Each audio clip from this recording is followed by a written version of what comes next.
हजारो भारतचा निधी बॉम्बस्फोटासाठी वापरला नसला।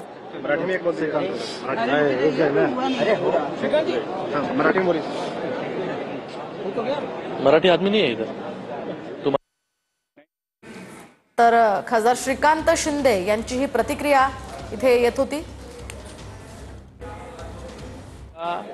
बॉम्बलास्ट नंतर खऱ्या अर्थाने एनआयए कोर्टनी न्याय देण्याचं काम साध्वी प्रज्ञा सिंग असतील, त्याचबरोबर कर्नल पुरोहित असतील किंवा त्यांच्या बरोबरचे सगळे साथीदारी असतील, 17 वर्ष टॉर्चर करण्याचं काम काँग्रेसच्या माध्यमाने झालं।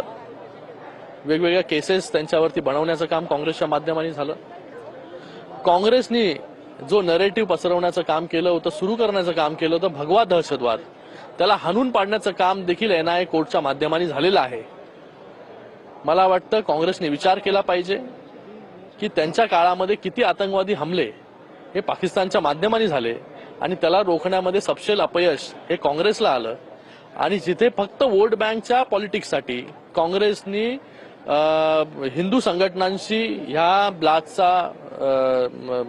ब्लास्टला जोडलं, आरएसएस सारख्या मोठ्या संघटनांशी या ब्लास्टला जोडलं, पण आज 17 वर्षानंतर या प्रतीक्षेनंतर जे खरं आहे ते लोकांच्या समोर आलेलं आहे। मला वाटतं काँग्रेसनी देशाची माफी जी आहे मागितली पाहिजे, हिंदूंची माफी मागितली पाहिजे, कारण की त्यांच्या नेत्यांनी पी चिदंबरमनी 2008ला भगवा दहशतवाद हे नरेटिव्ह पसरवण्याचं काम केलं, पण आज त्या नरेटिव्हला हाणून पाडण्याचं काम देखील कोर्टाने केलं। आणि 2 दिवस अगोदर देखील त्यांनी हेच सांगितलं की पहलगाम मध्ये ज्यांनी हल्ला केला ते पाकिस्तानमधून आले होते। याचं काय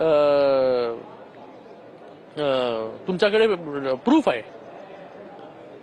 म्हणजे तुम्ही डायरेक्टली भारतावरती आरोप करताय का भारतीयांवरती आरोप करताय? पण आज या सगळ्यांना उत्तर देण्याचं काम एनआयएच्या कोर्टाने केलेलं आहे। काँग्रेसने पूर्ण देशाची आणि या सगळ्या लोकांची माफी मागितली।